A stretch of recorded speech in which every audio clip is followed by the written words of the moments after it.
2024학년도 수능 특강 영어 4강 1번 요지 문제 들어가겠습니다. 자, 우리 요지 문제는 바로 작가의 생각을 묻는 거다. 작가가 이 글을 통해서 뭘 나타내려고 하는지를. 자, 그래서 요지 문제는 그렇게 뭐 난이도가 어려운 건 아닌데, 근데 1번 같은 경우는 이제 문제는 너희가 쉽게 풀 수 있을 거야. 이 문제는. 그런데 이게 변형 문제를 우리 내신 공부를 하는 거니까 변형으로 대비를 한다 그러면 이 단락은 순서 문제 나오기가 굉장히 좋아. 그러니까 이 단락 이 1번은 순서 문제 적극 추천한다. 그래서 그 순서의 단서가 되는 게 this assumption, 그 다음 however, 바로 이 부분이야. 그래서 however 이 연결사 같은 경우는 연결사 문제도 나올 수 있겠지. 그런데 어쨌든 순서 문제가 가장 중요하다는 것. 그리고 이 단락의 전체적인 그 단락 구조를 미리 얘기를 하면 이 하늘색 부분이 어떻게 보면 배경이야. 근데 배경에 있어서의 핵심적인 내용이고 그거에 대한 이제 배경 설정이 쭉 이어지고 그 핑크색 부분 있지. 바로 이 부분이 메인이라는 거. 알겠지? 자, 그러면 배경에서 뭘 얘기하는지 들어가 보도록 하자. 핵심적인 가정. 그러니까 소비자 사회에 있어서의 핵심적인 가정은 바로 생각이었습니다. 어떤 생각? 돈이 행복을 산다. 돈이 행복을 산다는 생각입니다.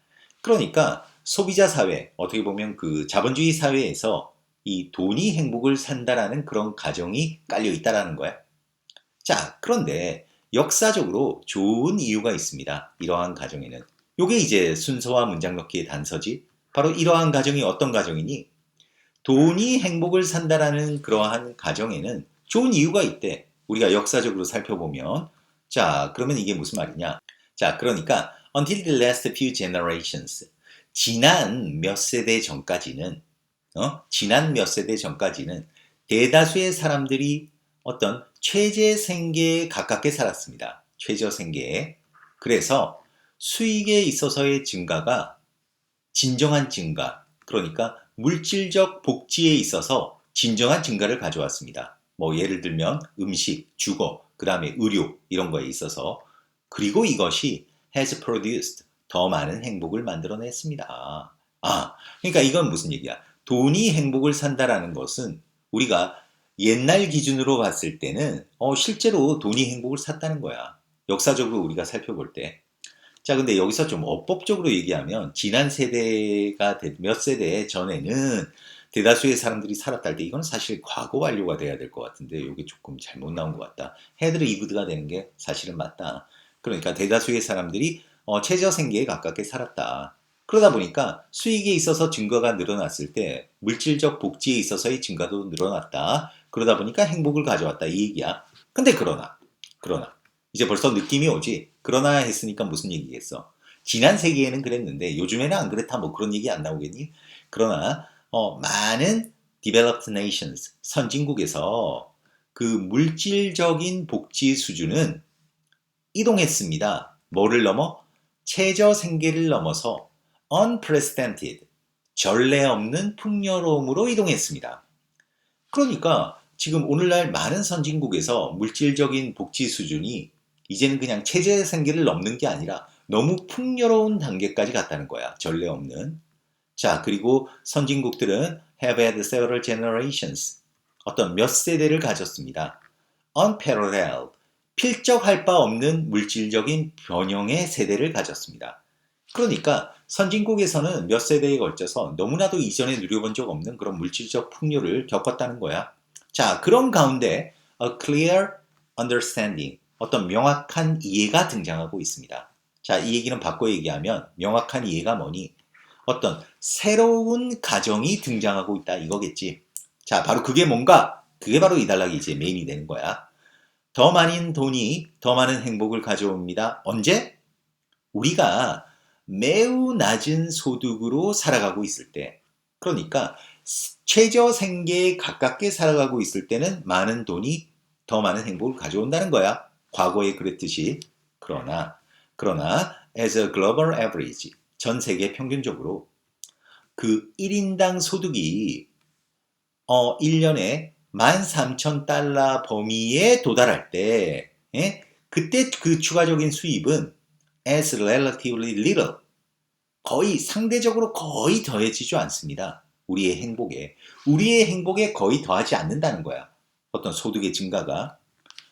반면에 다른 요인들, 뭐와 같은 개인적 자유, 의미 있는 일, 그리고 사회적인 관용과 같은 그런 다른 요인들이 훨씬 더 많은 것을 더합니다. 행복에 더하는 반면에 이렇게 된다는 거지. 자, 이게 바로 이 단락의 이제 주제가 되겠지. 그러니까 답은 뭐니? 답은 일정 소득을 넘으면 소득과 행복의 증가는 비례하지 않는다. 그지? 뭐 이거 답 찾는 건 어렵지 않았다. 자, 그래서 마지막으로 종종 doubling, 그러니까 그 선진국에 있어서의 2배 또는 3배의 수익의 그 수입의 2배 또는 3배는 has not led, 이끌지 않습니다. 어떤 인식된 어떤 well-being, 복지 또는 인식된 행복에 있어서의 증가로 이끌지 않는다. 그러니까 이미 최저생계 수준 위에서 어떤 돈이 증가할 때는 행복하지만은 그 수준을 넘어서서는 그지? 어떤 뭐 돈이 증가한다고 해서 행복이 증가하지 않는다. 이게 이랄락에서 하고 싶은 얘기라고 하겠습니다. 자, 그래서 뭐 답은 3번, 아주 간단한 질문이었습니다. 자, 근데 아까 서두에서 언급했다시피 참 순서 문제가 좋아. 이달락은 순서 문제로 적극 그 추천이다. 첫 번째 뭐라고 했어? 그 가정. 돈이 행복을 구매한다. 이게 일반적인 예전 가정이었는데 이러한 가정을 역사적으로 살펴봤을 때는 사실이다. 그 얘기를 하는 거야. 그러나 이제 오늘날 많은 선진국에서는 이것이 사실이 아니라는 것이 밝혀졌다. 그 얘기를 하는 거지. 그러다 보니까 새로운 가정이 등장하고 있다. 그 가정이 뭐다? 더 많은 돈이 더 많은 행복을 가져온다. 우리가 매우 낮은 수익으로 살아갈 때. 그러나 전 세계 평균적으로 1인당 소득이 13,000달러 연간 범위에 도달할 때 그 추가적인 수익이 어떤 행복의 증가도 가져오지 않았다. 이렇게 마무리된다는 거. 그지? 요 순서 잘 좀 체크했으면 좋겠습니다. 자, 그럼 마지막으로 그냥 한번 요 단락 정리를 한번 하도록 하겠습니다. 자, 4강 1번. 우리 순서 문제 대비 잘하자고 했다. 먼저 배경에서 뭐라고 했다? 소비자 사회에 있어서의 어떤 핵심적인 가정이 바로 돈이 행복을 산다라는 거지. 그런데 이 돈이 행복을 산다라는 이러한 가정이 그럴 만한 이유가 있대. 역사적으로 살펴보면 실제로 몇 세대 전까지는 대부분의 사람들이 거의 최저생계에 가깝게 살았다는 거야. 최저생계에 가깝게. 그래서 수익에 있어서의 증가가 물질적인 어떤 복지에 있어서의 증가를 가져왔고 실제로 행복도 더 많은 행복도 가져왔대. 그러나 많은 선진국에 있어서 그 물질적인 풍요의 수준이 이미 최저생계를 넘어서 전례 없는 풍요로움으로 갔다는 거야. 엄청 잘 살게 됐다는 거야. 자, 그리고 이 선진국들은 잘 살게 된 게 일시적인 게 아니라 벌써 몇 세대에 걸쳐서 전례 없는 물질적 번영을 누려왔다는 거지. 그러다 보니까 새로운 가정이 등장하고 있대. 그 새로운 가정이 뭐냐? 더 많은 돈은 더 많은 행복을 가져온다. 언제? 우리가 매우 낮은 소득으로 살아갈 때에는. 그러나 전 세계 평균적으로 그 1인당 소득이 13,000달러 수준에 도달할 때 그 추가적인 수익은 거의 어떤 것도 더하지 않았다. 우리의 행복에. 이렇게 마무리된다는 거. 그지? 그래서 혹시 이제 순서 문제가 1순위고, 그지? 그 다음에 이제 두 번째로 좀 추천을 한다 그러면 빈칸 문제는 충분히 나올 수 있다고 생각해. 빈칸 문제는 선생님이 주제라고 했던 이 부분이 있지. 이 부분에 있어서 충분히 나올 수 있으니까 그렇게 대비를 잘 했으면 좋겠습니다. 자, 그러면 4강 1번 여기서 마무리하겠습니다. 수고했습니다.